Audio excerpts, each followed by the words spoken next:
Saudações.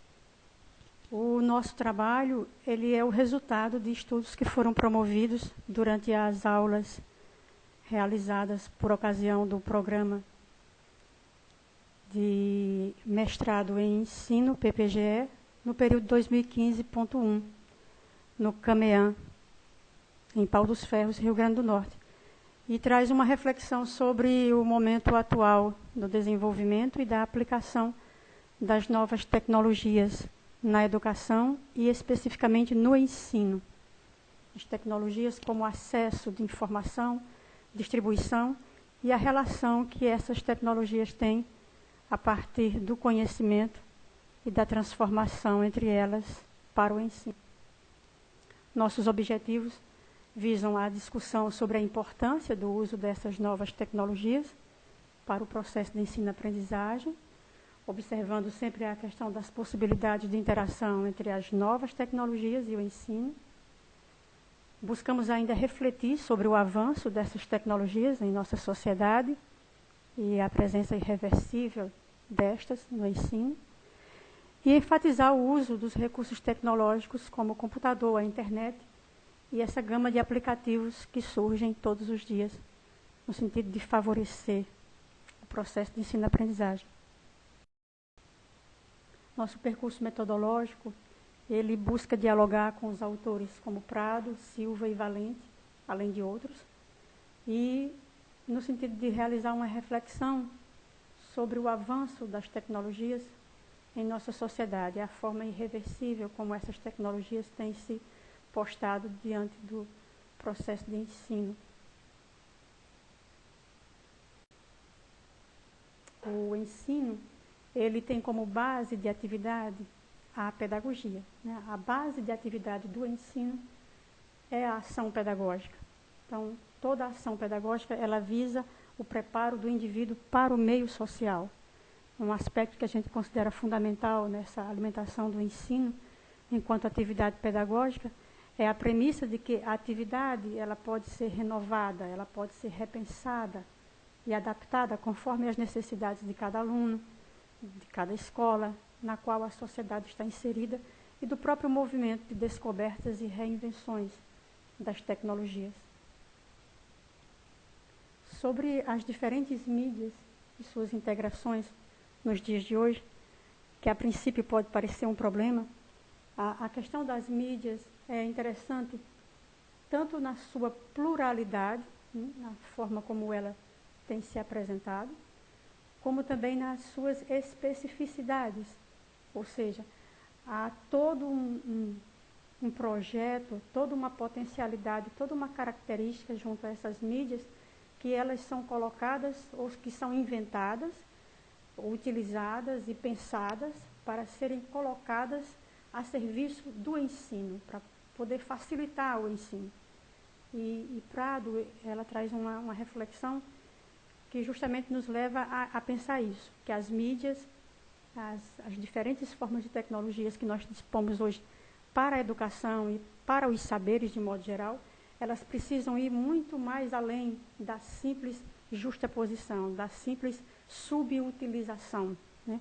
Os recursos tecnológicos não devem ser apenas subutilizados, mas muito mais utilizados, superutilizados, trabalhados, permeabilizados, facilitados, integrados, junto com os conteúdos, objetivos, metodologias. A informática e a educação, por exemplo, ela não conhece uma funcionalidade prática apenas única, né? Direcionada. Ela é muito mais voltada para a questão da interação.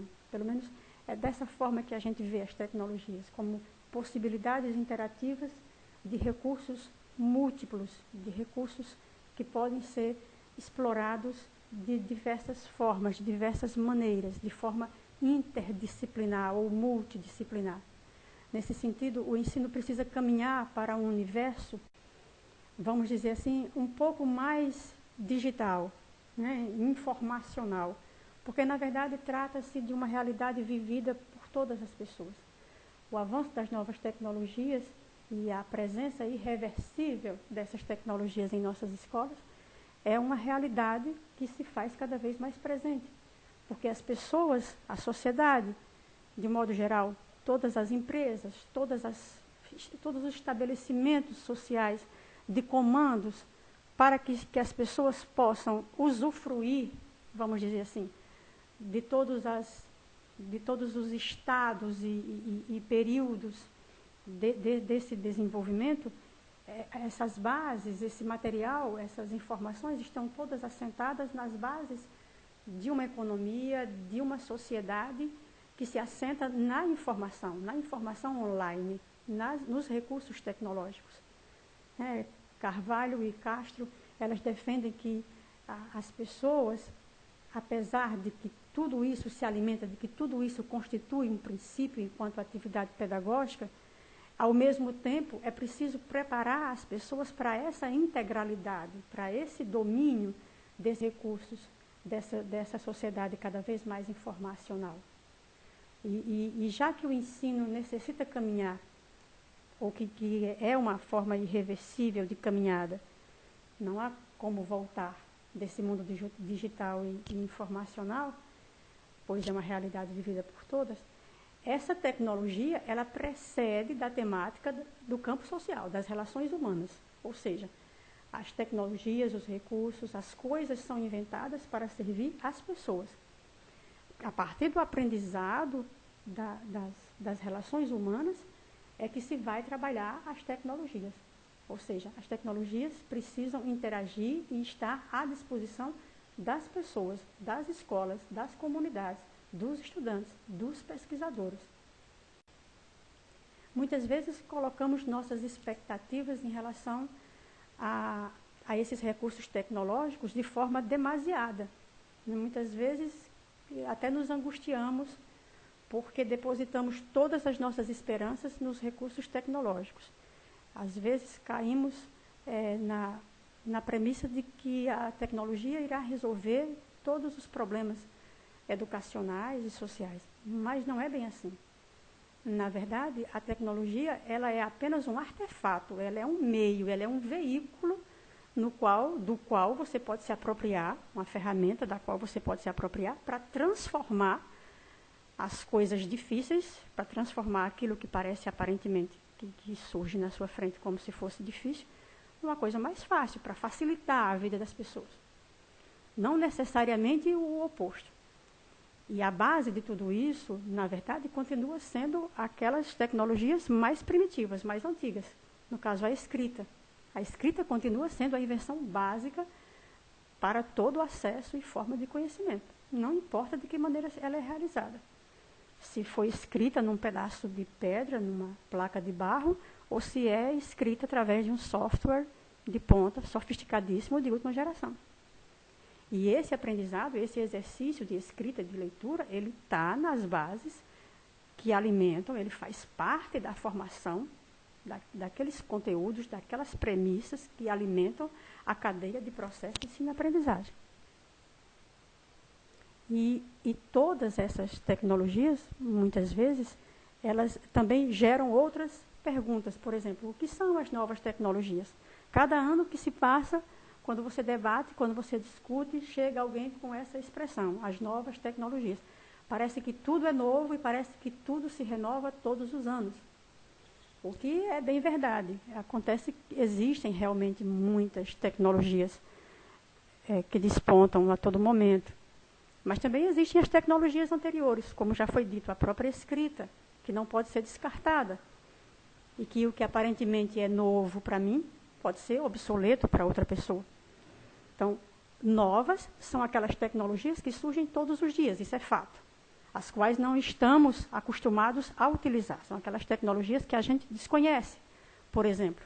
Mas também são novas aquelas tecnologias revolucionárias, as tecnologias que foram imperativas para provocar as mudanças, que foram irreversíveis e nos fizeram chegar até aqui. Né? É essas tecnologias que a gente chama de novas. E o que é novo, para mim, volto a repetir, não necessariamente é novo para outra pessoa, para outra comunidade, para outra escola, para outra sociedade. O que é novo depende muito do recorte temporal que fazemos disso, do que denominamos como novo. Aquilo que é obsoleto hoje para uma sociedade, para uma determinada comunidade de cientistas, pode ser extremamente benéfico, novo, maravilhoso, pode ser o novo Eldorado de uma outra sociedade, de uma outra comunidade.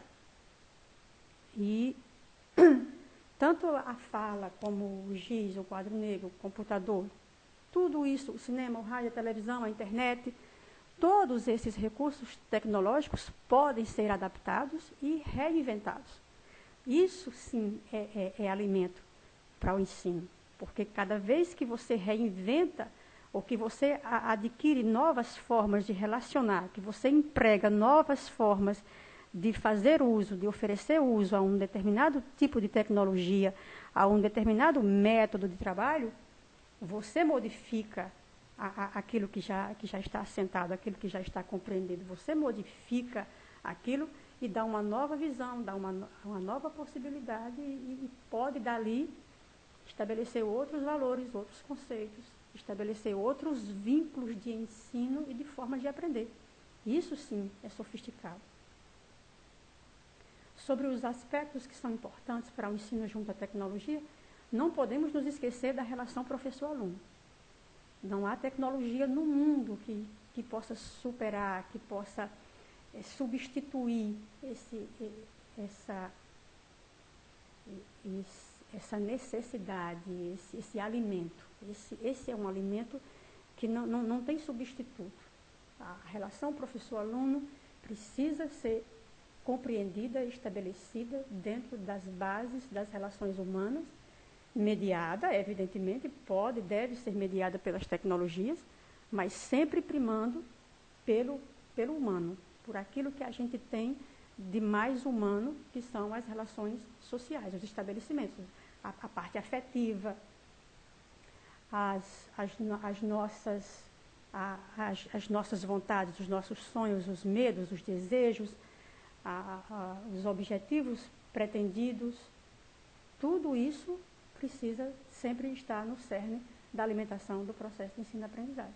O favorecimento do ensino, ele só vai permitir estabelecer as múltiplas conexões que a gente tanto espera, só vai permitir ao aluno libertar-se dessa distribuição homogênea de informações, se a parte humana for presenciada, se a parte humana estiver presente.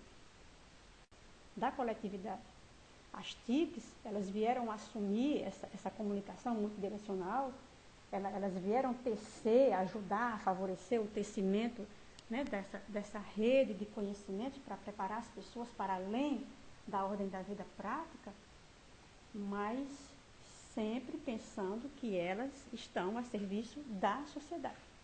Não adianta você pensar numa sociedade toda informacionada, toda preparada para o trabalho com as TICs, se as pessoas não estiverem também preparadas para além dessa ordem prática, da vida social, da vida comunitária.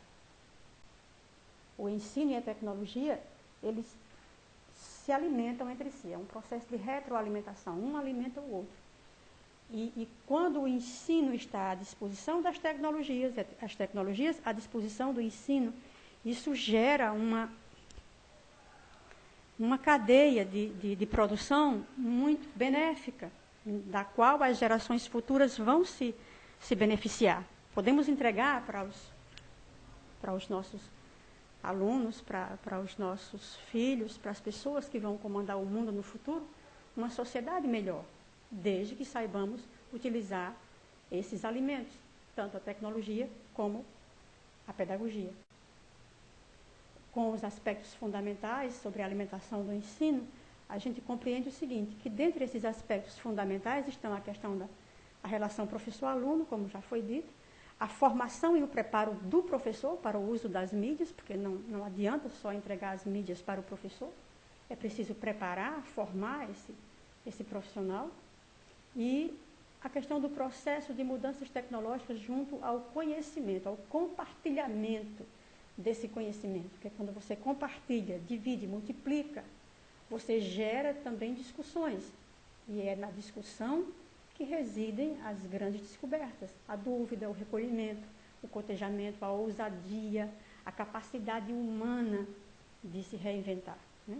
Você pode perguntar, por exemplo, quem alimenta todos esses processos? Se não a pedagogia, se não o ensino, né? se não essa tessitura, esse trabalho frutífero ou nem tanto, objetivo ou subjetivo de todos os educadores, de Sócrates a Cambe, de Rousseau a Piaget, Morin, Saviani, Delors, enfim, dentre tantos outros estudiosos que, submetidos às revoluções históricas e do pensamento humano, impulsionaram as mudanças pedagógicas que nos trouxeram até aqui. Quem alimenta tudo isso, se não eu, você e todas as pessoas que são curiosas e têm vontade de ensinar e de utilizar as novas tecnologias? Muito obrigada a todos. Essas são as nossas referências e até a próxima.